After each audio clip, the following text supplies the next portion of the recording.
My name is Doug McCoy. I'm the CEO for Eastern Plumas Health Care, and we are a critical access hospital and hospital district. So we are providing services to all of Eastern Plumas County as well as all of Sierra County. So we cover lives of about 25,000 in our area. That's our catchment area. Provide a whole host of services from acute hospital services, skilled nursing facility services, outpatient medical clinics, outpatient rehabilitation, lab, ambulance, radiology. So the whole spectrum of healthcare for the community residents that we're serving.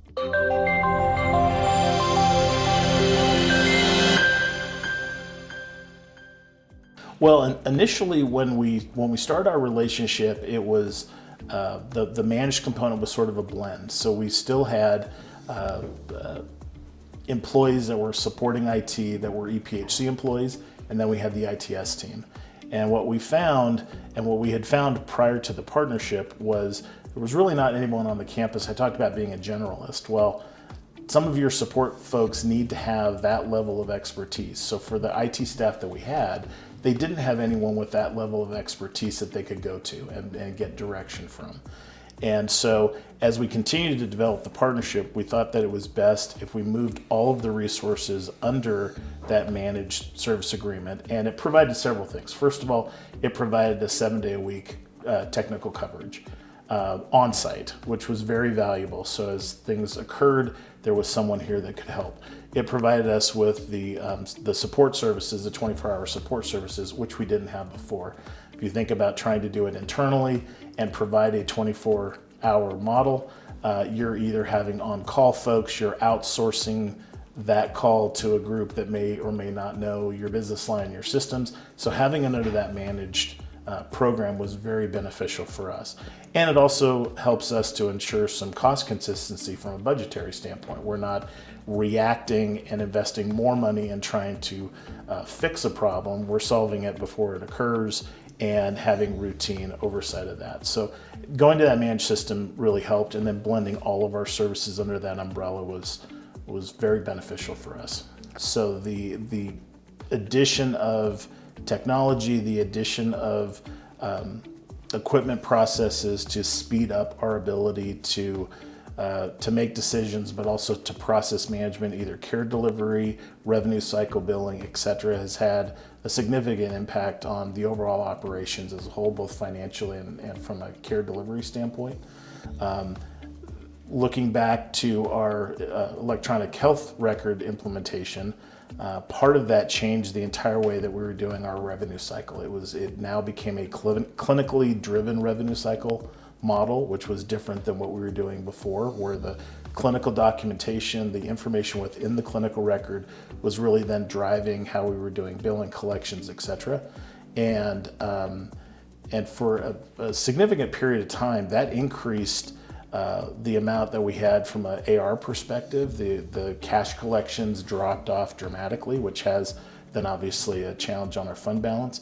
And ITS was incredibly helpful to be able to help us work through and establish new processes in order to be able to get that revenue cycle process back on track and back where it was pre-implementation of our electronic health record.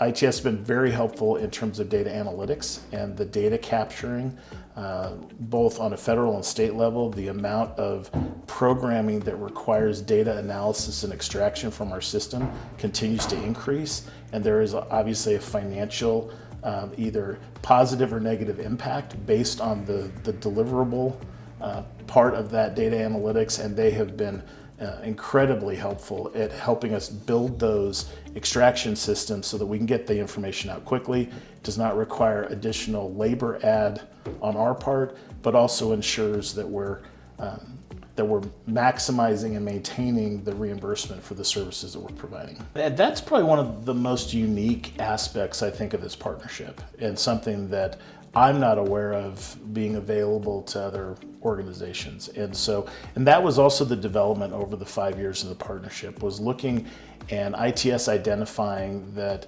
that health IT portion, and whether that was, again, data analytics, extraction and reporting, looking at the constant implementation and integration of our medical record system, our billing systems, the multiple service lines that we have, and making sure that they're interfacing correctly was taking an awful lot of time and really was its own unique operational issue to tackle. And so ITS developed the health IT team, which I think was really revolutionary for us. Frankly, without that team, we would not have had a successful EHR implementation. There wouldn't have been any opportunity to be able to do that.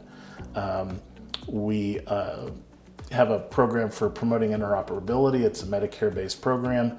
It has the potential to pull back 2 to 3% of our Medicare revenue if we don't do it correctly.